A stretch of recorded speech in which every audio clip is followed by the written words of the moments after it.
네, 오늘 같이 보실 말씀은 로마서 5장 1절부터 2절까지 말씀입니다. 제가 주보에는 에베소서라고 잘못 기록이 되어 있는데요. 로마서 5장 1절부터 2절이고요. 화면을 여기 보시면 되겠습니다. 우리 다 같이 그 자리에서 일어나셔서 한 목소리로 읽도록 하겠습니다. 시작. 그러므로 우리가 믿음으로 의롭다 하심을 받았으니 우리 주 예수 그리스도로 말미암아 하나님과 화평을 누리자. 또한 그로 말미암아 우리가 믿음으로 서 있는 이 은혜에 들어감을 얻었으며 하나님의 영광을 바라고 즐거워하느니라. 아멘. 우리 앉으실 때 말씀의 은혜 받으세요. 인사하면서 앉도록 하겠습니다. 말씀의 은혜 받으세요. 아멘. 하나님이 주시는 복이란 제목으로 말씀을 나누겠습니다. 한 가지 이야기로 설교를 좀 시작하려고 합니다. 하나님께서 우리에게 주시는 복이 얼마나 큰 것인가를 느낄 수 있는 그런 스토리입니다. 어떤 소년이 여름방학을 맞아서 여동생과 함께 시골에 사는 할머니 댁에 이렇게 놀러 갔습니다. 시골에서 뭐하고 놀까 이렇게 생각하다가 새총을 만들어서 그냥 새를 잡아야 되겠다 이렇게 생각을 하고 새총을 만들었습니다. 그 새총을 갖고 새를 잡으려고 했는데 뭐 새가 잡히겠습니까? 또 새가 맞을 리가 있겠습니까? 한 번도 해보지도 않았던 건데요. 온갖 방법을 다 써봐도 새를 잡지 못했습니다. 실망한 채로 할머니 집에 다시 돌아오는데 집 마당에 오리 한 마리가 뒤뚱거리면서 걷고 있는 걸 보았습니다. 본 겁니다. 저거라도 맞춰야 되겠다. 저 오리라도 맞춰야지라는 생각을 가지고 새총을 딱 쐈어요. 안 맞을 줄 알고 쐈는데 오리 머리에 딱 맞았어요. 그리고 오리가 그 자리에서 쓰러져서 죽었습니다. 큰일 났죠. 이 오리는 할머니가 애지중지 기르는 오리라는 것을 알고 있었는데 이게 죽은 거예요. 이걸 어쩌나 싶어가지고 여동생에게 비밀로 해달라 이렇게 부탁을 하고 죽은 오리를 마당 한쪽에다 이렇게 묻었습니다. 그리고는 아무 일 없는 것처럼 그냥 행동했어요. 저녁 시간이 돼서 밥을 같이 먹는데 할머니를 볼 수가 없는 거죠. 죄를 지은 것 같아가지고 또 할머니의 눈이라도 마주치면 어떡할까 아무 말도 없이 그냥 밥만 먹었습니다. 그렇게 식사를 딱 마치고 났는데 여동생이 오빠를 부르더니 설거지를 하라고 시키는 거예요. 야, 설거지는 너 담당 아니냐? 근데 왜 날 시키냐? 이렇게 얘기했더니 협박을 하는 거죠. 오늘 오빠가 한 일을 내가 할머니한테 일를 거야. 이렇게 협박을 하니까 할 수 없이 설거지를 하게 됐어요. 이러다가 설거지를 하면서 생각하는 거죠. 이러다가 여름방학 내내 내가 동생에게 노예처럼 잡혀 살지도 모른다. 이런 생각이 딱 든 겁니다. 그래서 고민하다가 할머니를 찾아가죠. 그리고 오늘 있었던 모든 일을 솔직하게 다 털어놓습니다. 근데 할머니의 반응이 뜻밖이었어요. 할머니가 이렇게 말씀하시는 거예요. 걱정 말거라 얘야. 오늘 내가 2층에서 청소하다가 너가 새총으로 오리를 죽이고 땅에 파묻는 걸 다 보았단다. 이미 나는 마음속으로 용서했으니 안심하고 자거라. 그렇게 하면서 이 손주를 할머니가 이렇게 안아주는 거였습니다. 얼마나 소년의 마음이 홀가분했겠습니까?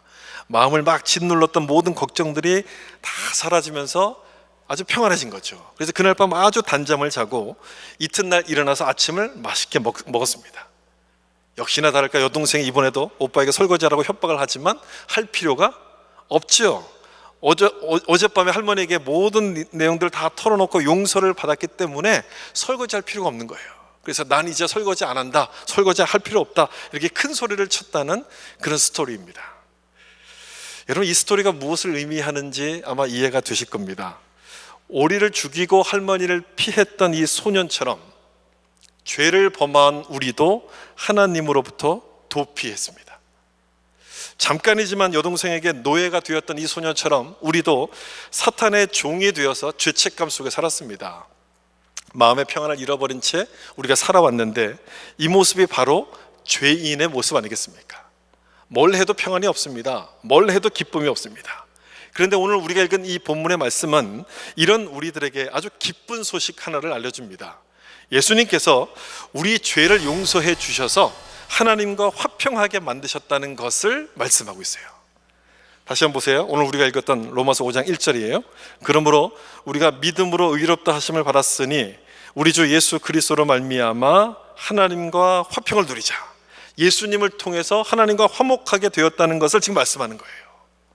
우리는 오리를 죽인 것보다 훨씬 더 큰 죄를 범한 사람들인데 그 모든 죄를 다 용서해 주셨으니 이게 엄청난 축복 아닙니까? 우리가 받은 축복 중에, 아니 우리가 받은 것 모든, 받아야 될 모든 축복 중에서도 가장 큰 축복을 하나님이 주셨다는 거예요. 이 말씀을 좀 잘 보시면 죄만 용서해 주셨다고 말씀하지 않고요, 여기 보시면 의롭다 하심을 받았으니 라고 말씀합니다. 이 말은 무슨 뜻이냐면 우리를 의인으로 여겨주셨다는 뜻이에요. 의인, 정확히 말하면 죄인이지만 죄를 한 번도 짓지 않은 것처럼 하나님이 우리를 대해 주셨다, 이런 뜻이에요. 여러분, 이런 것을 가리켜서 뭐라 부르나요? 은혜라고 부르잖아요. 자격이 없는 사람, 받을 자격이 없음에도 불구하고 베풀어 주시는 축복, 이게 하나님의 은혜 아닙니까? 우리가 요즘 철로역정 스토리를 살펴보고 있는 중인데요, 고난의 언덕을 넘어서 아름다운 집에 도착한 것까지 지난번에 말씀을 드렸습니다. 여기서 주인공은 저녁 식사를 하면서 여러 가지 간증들을 이렇게 나누지 않습니까? 그리고 이제 밤이 돼서 이제 잠잘 방을 이제 안내받게 되는데, 여기서 이 주인공 철로역정은 하나님이 주시는 세 가지 축복을 경험하게 됩니다. 그중 첫 번째가 제가 지금 설명드린 것처럼 평안의 축복이에요. 저녁 식사를 마치고 잠잘 방을 안내받게 되는데, 이 방의 이름이 평화의 방, 평안의 방이라는 곳입니다. 여기 있는 사진은 한국에 있는 그 필그림 하우스에 나오는 그 아름다운 방의 모습의 사진이에요. 참 예쁘지 않습니까? 평안해 보이죠? 여기서 크리스찬이 하룻밤을 머물게 되는데, 지금까지 전혀 경험해보지 못했던 참된 안식, 편안함, 쉼, 이런 평안들을 경험하게끔 돼요. 잠을 얼마나 잘 잤던지 아침이 딱 되고 눈을 뜨게 되니까 이런 노래를 부릅니다. 여기가 어딘가, 나그네 같은 인생을 위해 베푸시는 예수님의 사랑과 보살핌이 가득한 이곳, 죄를 용서받은 이 몸, 이미 천국에 산다네, 이런 노래를 불러요. 이미 천국에 산다네. 평화의 방에서 보냈던 이 하룻밤이 얼마나 참 그 큰 안식이 됐는지가 여러분 느껴지지 않습니까? 이미 천국에 산다네. 시편 127편 말씀처럼 여호와께서는 그의 사랑하시는 자에게 잠을 주시는도다, 이렇게 말씀하고 있어요. 그냥 잠이 아니라 이것은요, 참된 안식과 평안을 하나님이 주신다는 것이고, 그것이 하나님을 믿는 우리에게 주시는 축복이라고 말씀하는 거예요. 하나님이 우리에게 주신 첫 번째 축복은 평안의 축복인 거죠. 어떤 신학자는 우리의 평안을 위협하는 두 가지 요소가 두려움과 불안이라고 이야기했습니다. 두려움과 불안, 둘 다 우리가 핸들링하기 어렵지만, 여러분 이 둘 중에 뭐가 더 어렵습니까? 핸들링하기가. 불안이 훨씬 더 어렵거든요. 왜 그런지 아십니까? 두려움은요, 대상이 있어요. 아, 저 사람이 두렵다, 저 일이 두렵다. 두려움에는 대상이 있지만 불안에는 대상이 없어요. 그래서 이 불안이 훨씬 더 어려운 겁니다. 이런 말 자주 하잖아요. 왠지 모르게 불안해, 이런 말 자주 하지 않습니까? 그 불안에는 대상이 없어서 그런 거예요. 그냥 뭔지 모르게 그냥 불안한 거예요. 그래서 그 불안의 근원이 뭔가를 파고 들어가 보면 그 근원은 죽음하고 연결이 됩니다. 우린 다 죽게 될 것이고, 죽은 다음에 내가 어디로 갈지, 무엇을 해야 될지, 어떻게 될지를 모르기 때문에 우리 안에 불안이 생기는 것인데, 그 말은 결국 이런 뜻이에요. 내 인생을 결산할 하나님을 만날 준비가 안 돼 있다는 뜻이에요. 하나님을 만날 것에 대해서 우리가 불안하게 느낀다는 거예요. 준비가 안 됐으니까 불안한 것 아니겠습니까? 준비가 돼 있으면 불안할 리가 없어요. 그렇기 때문에 성공하고 재산을 많이 모았다 할지라도 잠을 못 잡니다. 약을 먹어도 안 되고요, 온갖 방법을 다 써봐도 불면증이 사라지지 않아요. 이 불안 때문이에요. 이 불안의 바탕에는, 그리고 하나님과의 관계가 분리되어 있기 때문에 이런 불안들이 오는 거예요. 죄 때문에 마음의 불안이 사라지지 않는 것인데, 그 하나님을 믿는 사람은 어떨까요? 하나님을 믿는 사람에게는 이런 불안이 없습니다. 불안 자체가 안 생긴다는 것이 아니고, 불안의 마음이 생긴다 할지라도 그 마음을 이길 수 있는 능력을 하나님이 우리에게 주신 거예요. 십자가가 바로 여러분 그것 아닙니까?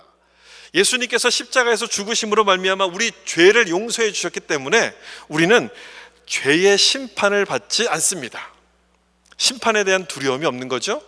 또한 죄로 인해서 깨져버린 하나님과의 관계를 회복시켜 주셨으니, 하나님과 좋은 관계를 맺게 하셨으니 불안하지도 않은 거예요. 불안의 근거가 되는 모든 것을 다 제거해 주신 거예요. 여러분, 이것보다 더 큰 축복이 어디 있겠어요? 가장 좋은 축복인 거죠. 철로역정의 주인공 이 크리스찬이 평안의 방에서 안식을 취하는 이 모습은 하나님이 우리에게 주시는 축복이 뭔지를 보게끔 보여주는 거죠. 뭡니까 그 축복이요? 평안이라는 평안, 평안의 마음. 혹시 여러분 중에 불안해서 잠을 잘 못 주무시는 분이 계신다면, 내 마음을 두렵게 하는 일 때문에 힘들어하시는 분이 계신다면 이걸 좀 기억하셨으면 좋겠어요. 우리를 평안의 방으로 인도하시는 하나님의 손길, 그걸 좀 기억해 보세요. 하나님이 나를 평안 가운데로 인도하시는구나. 수고하고 무거운 짐진 자들아 다 내게로 오라. 내가 너희를 쉬게 하리라. 내가 너희를 쉬게 하리라. 여러분, 이 주님의 말씀을 기억하셔서 하나님이 주시는 평안을 누릴 수 있기를 예수님의 이름으로 축복합니다.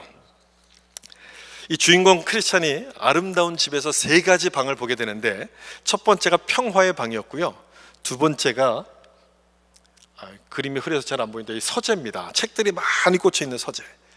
여기서 크리스찬은 아주 오래된 고서들을 보게 되는데, 그 중에 한 책을 골라가지고 빼가지고 딱 열었더니 거기에는 히브리서 11장의 말씀에 나오는 것처럼 믿음으로 살았던 사람들의 삶이 그 책에 이렇게 기록이 되어 있어요.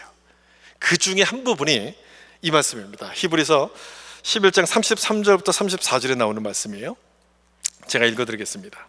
그들은 믿음으로 나라들을 이기기도 하며 의를 행하기도 하며 하나님 약속을 믿기도 하며 사자들의 입을 막기도 하며 불의 세력을 멸하기도 하며 칼날을 피하기도 하며, 이런 말씀이 거기에 기록이 되어 있었어요. 여러분, 누구에 대한 기록인 것 같습니까? 어떤 사람에 대한 말씀? 여기 보시면 사자의 입을 막았다. 사자의 입을 이렇게 해서 이긴 사람이 누구였습니까? 삼손 아닙니까? 이 말씀은 사사들에 대한 기록을 해놓았던 그 말씀인 거예요. 믿음으로 의를 행했다. 믿음으로 적을 물리쳤다. 믿음과 삶이, 이 사람들의 믿음과 삶이 일치했다는 것을 여기서 설명해 주는 그런 말씀이에요. 만약 하나님을 믿는다고 하면서도 행동이 그렇지 않다면, 여러분, 그 사람의 믿음은 진짜겠습니까? 아니면 가짜겠습니까? 뭐라고 이야기할 수 있겠어요? 진짜일까요? 가짜일까요? 야고보서 2장에 나오는 말씀처럼 행함이 없는 믿음은 죽은 믿음이에요. 그 사람의 믿음이 진짜라고 이야기하기가 좀 어려운 거죠. 솔직히 이게 우리들의 문제 아니겠습니까? 믿음과 삶이 이게 따로따로 있는 것, 이게 우리의 문제예요. 예배를 잘 드리고 예배 때 은혜를 충만히 받고 집으로 돌아갈 때 주차장에서 차를 빼다가 싸우는 경우가 종종 있어요. 한국에 있는 교회들은 주차장이 작기 때문에 주차장에서 나오면서 싸움이 자주 벌어집니다. 그래서 이런 유머도 나왔다 그래요. 은혜가 제일 많은 곳은 교회 주차장이다, 이런 유머도 나왔대요. 예배 시간에 받은 은혜를 주차장에 나갈 때 다 쏟아 놓으니까 거기 주차장에 은혜가 이제 가득 쌓였다는 뭐 그런 얘기인 거죠. 예. 왜 이런 일이 여러분 벌어지는 겁니까? 믿음과 삶이 따로따로이기 때문에 그렇지 않습니까? 물론 화가 나니까 그럴 수도 있겠지만 그 화를 참고 인내할 수 있는 그런 삶, 믿음과 삶이 따로따로라서 그래요.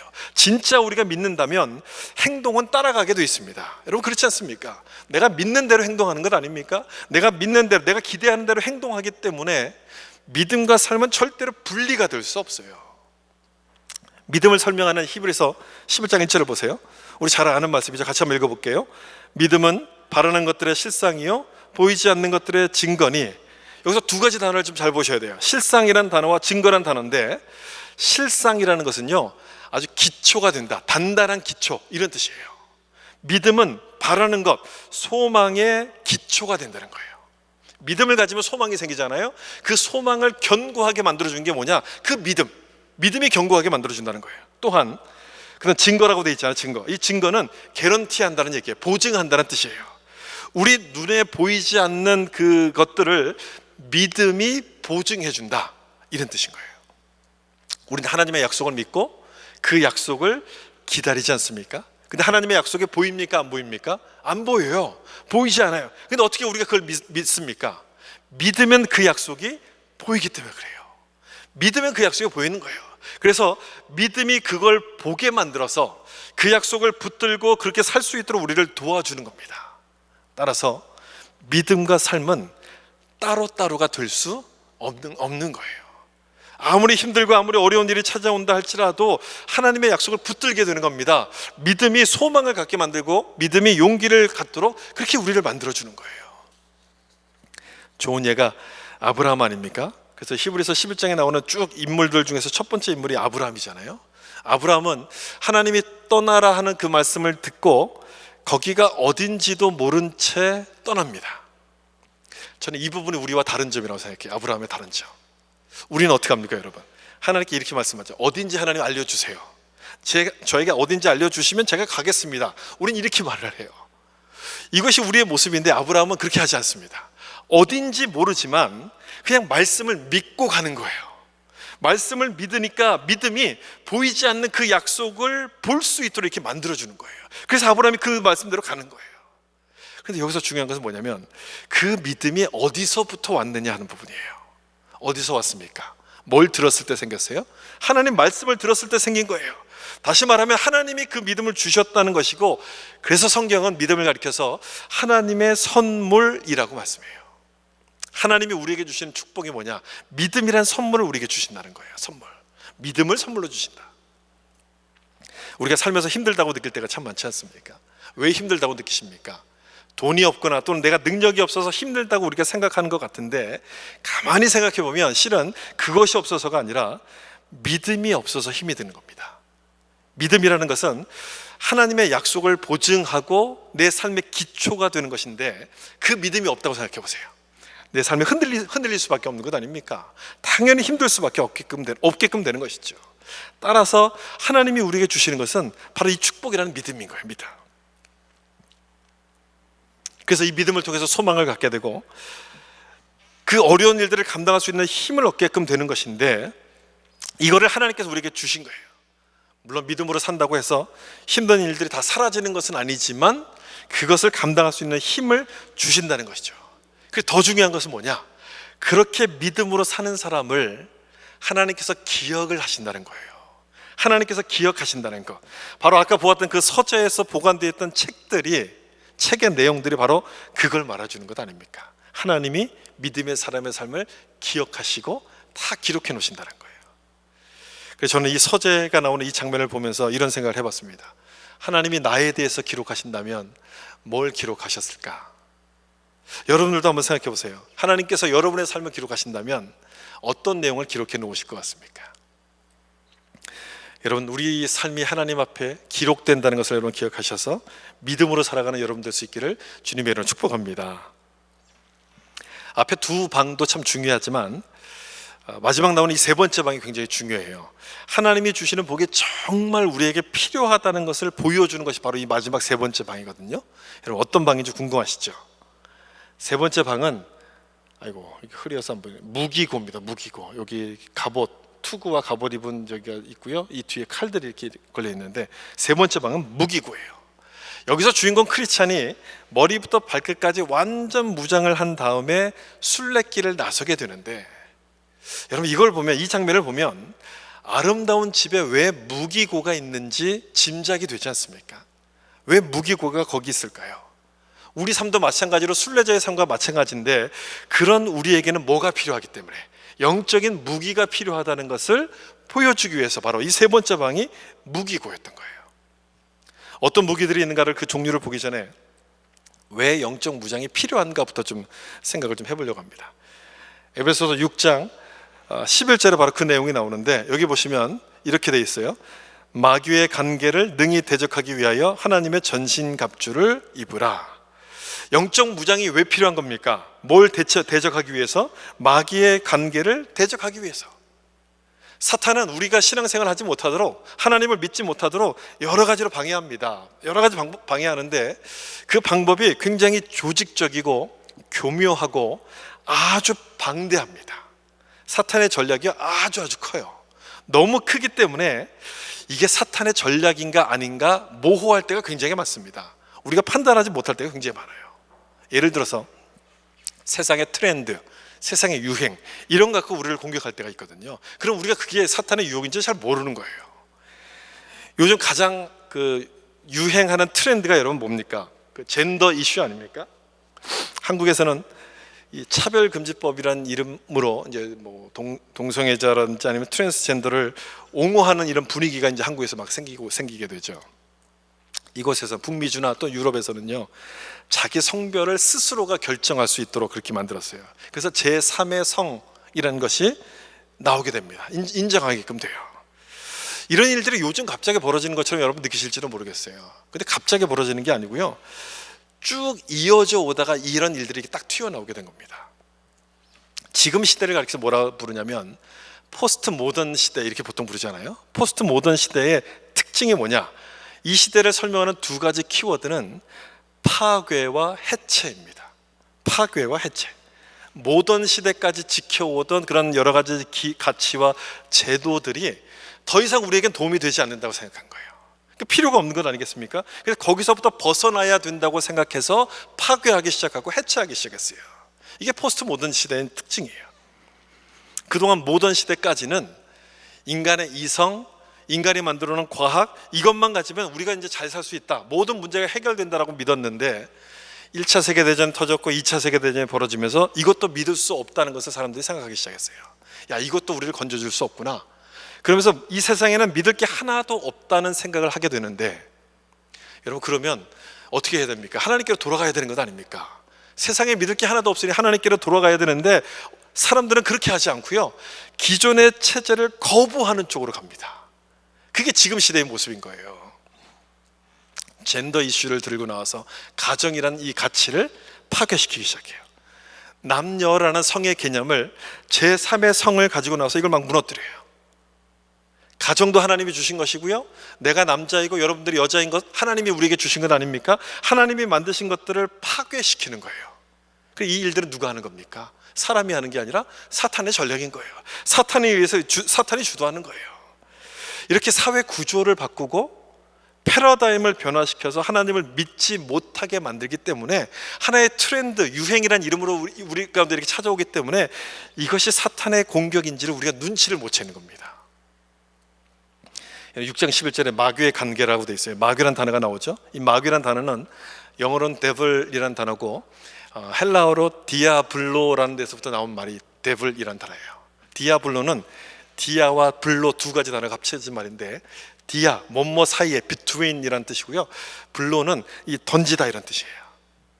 두 사람의 사이에 뭔가를 던져서 이 관계를 깨뜨리는 것, 이게 데블이란 뜻이에요. 디아블로, 사탄이란 뜻의 이름의 뜻인 거예요. 파괴시키는 거예요. 부부 사이를 파괴시켜요. 부모와 자녀 사이를 파괴시킵니다. 또한 함께 이렇게 교회 안에서 믿음 생활하는 성도들의 관계를 깨뜨리는 것 역시 사탄이 사용하는 전략인 거예요.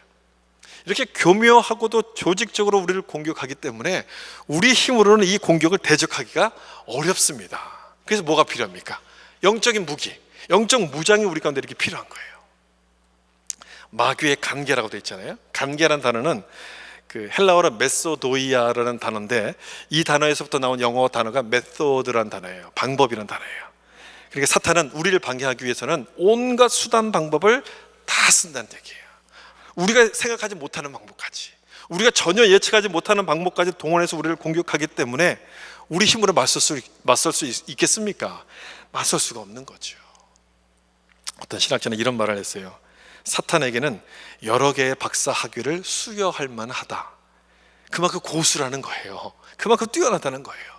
우리의 심리를 얼마나 잘 파악합니까? 우리의 심리를 간파해서 우리를 유혹하잖아요. 심리학 박사인 거죠. 또 시대의 패러다임, 시대의 사상, 이런 것들을 조정해서 이용하기 때문에 철학 박사를 능가하고, 사회 제도, 또 정치적인 여러 가지 법, 이런 것들을 원하는 대로 바꿔서 괴롭히고 우리를 공격하기 때문에 정치학 박사인 거예요. 또한 게다가 돈을 이용해서, 재력을 이용해서, 권력을 이용해서 우리를 유혹하기 때문에 사탄은 경제학 박사를 능가하는 거예요. 우린 이런 박사 학위가 있습니까? 하나도 없잖아요. 우린 이런 학위가 하나도 없는데 이게 싸움이 되겠습니까? 싸울 수가 없는 거예요. 대적이 안 되는 거예요. 그래서 성경은 우리를 향해서 영적으로 무장을 하라라고 말씀하는 거예요.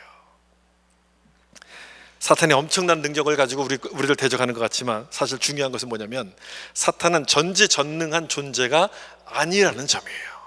여러분, 전능하신 분은 오직 누구뿐입니까? 하나님뿐이잖아요. 이게 사실 중요한 부분이에요. 하나님이 전능하신 분이기 때문에 우리가 하나님을 믿고 하나님을 의지하면 사탄이 아무리 능력이 뛰어나다 할지라도 그 공격을 대적할 수가 있는 거예요. 11절 말씀 제가 보여드렸는데 11절 바로 앞부분에 이런 말씀이 나와요.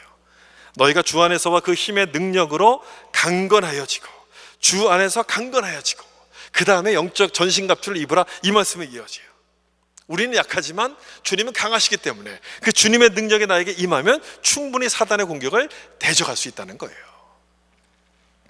주인공 크리스찬이 그래서 무기고에서 여러 가지 무기들을 이렇게 쭉 보는데, 에베소서 6장 14절부터 17절에 나오는 이런 무기들을 쭉 봅니다. 뭐 진리의 허리띠, 의의 호심경, 평안의 복음의 신, 믿음의 방패, 이런 것들을 쭉 봐요. 여러 종류의 무기들이 여기 쭉 기록이 되어 있잖아요. 이 무기들은 방어 무기와 공격 무기 두 가지로 이렇게 나눠져요. 방어 무기의 첫 번째는 진리의 허리띠죠. 허리를 잘 잡아줘야지, 허리를 잘 묶어야지만 힘을 낼 수 있는 것처럼 진리가 우리에게 힘을 준다는 바로 그런 모습이죠. 그리고 의의 호심경, 가슴을 보호하는 방탄복과 같은 것들이고요. 그 다음에 평안의 복음의 신, 군인들이 신는 그 워커처럼 아주 튼튼해서 어디를 가든지 무리가 되지 않습니다. 우리 발을 보호해 줘서 어디든지 갈 수 있도록 만들어주고요. 그 다음에 구원의 투구, 가장 중요한 것이 우리 머리 아니겠습니까? 우리 머리를 보호하는 구원의 투구. 그 다음에 마지막으로 나오는 것이 믿음의 방패. 사탄이 쏘는 불화살을 막을 수 있는 것은 이 방패인 거예요. 하나님에 대한 절대 신뢰, 하나님에 대한 절대 믿음이 사탄의 공격을 막을 수 있는 이 방패와도 같은 것입니다. 그리고 공격 무기가 나오는데, 공격 무기는 두 가지입니다. 말씀과 기도입니다. 뭐라고요? 말씀과 기도. 아무리 방어를 잘한다 할지라도 이 전쟁을 이기려면 공격을 해야지만 이기는 거예요. 축구에서 수비를 아무리 잘한다고 해서 이길 수 있습니까? 그 상대편에 가서 골을 넣어야지만 이길 수 있는 것처럼 영적 전쟁도 똑같아요. 방어를 잘하는 것도 물론 중요하지만 공격을 해야지만 승리를 할 수 있습니다. 그래서 공격 무기를 두 가지를 말씀하셨는데, 말씀과 기도예요. 여러분 잘 생각해 보세요. 말씀과 기도를 공격 무기로 주셨다는 얘기는 이것이 없으면 이길 수 있다 없다 하는 겁니까? 이길 수 없다는 거예요. 말씀과 무기가 없어서는 절대로 영적 전쟁에서 이길 수 없다는 것을 말씀하는데, 여기 17절에 벌써 그 말씀을 먼저 기록하고 있죠. 거기 말씀에 대해서 보면 하나님의 말씀을 성령의 검이라고 부릅니다. 말씀이 성령의 검이에요.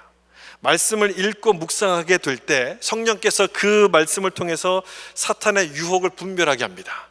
그리고 그 공격을 제압할 수 있는 힘을 주시기 때문에 그래요.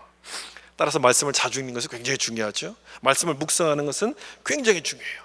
이 영적인 공격 무기 칼, 이 칼이 녹슬지 않고 무디지 않도록 만들어주는 것이기 때문에 자주 말씀을 보는 것은 굉장히 중요합니다. 그렇다고 말씀을 읽었다고 해서 영적 무장이 끝난 것이냐? 한 가지가 더 있습니다. 에베소서 6장 18절 말씀인데, 이 말씀 우리 같이 한번 읽어보겠습니다. 모든 기도와 간구를 하되 항상 성령 안에서 기도하고 이를 위하여 깨어 구하기를 항상 힘쓰며 여러 성도를 위해서 구하라. 아멘. 말씀이 굉장히 길게 나와 있지만 다 기도입니다. 기도를 설명하시는 말씀이에요. 그리고 모든 기도, 모든 간구, 항상 힘쓰며, 이런 말이 나오죠. 모든과 항상, 이 단어는 원문의 같은 단어입니다. 똑같은 단어를 번역할 때만 좀 다르게 썼는데 의미는 같은 단어예요. 그래서 보면 항상 기도하고 늘 간구하되, 열심히 기도하고 오래 기도하고 끊임없이 기도하라는 것을 보여주는 그 말씀인 거예요. 말씀과 기도를 이렇게 끊임없이 하라, 이렇게 말씀해요. 이 다음에 이렇게 무장해서 무슨 일이 벌어지는지는 우리 다음 주에 우리 만날 때도 설명을 좀 드릴 텐데요. 이렇게 주인공 크리스찬은 무기고에서 머리부터 발끝까지 무장을 다 한 채로 다시 순례길을 나서게 됩니다. 여러분 얼마나 든든했을까요? 참 든든하지 않았겠습니까? 지금 여기까지 올 때는 빈몸으로 왔어요. 맨몸으로 왔는데 이제는 나를 방어할 갑옷을 입었어요.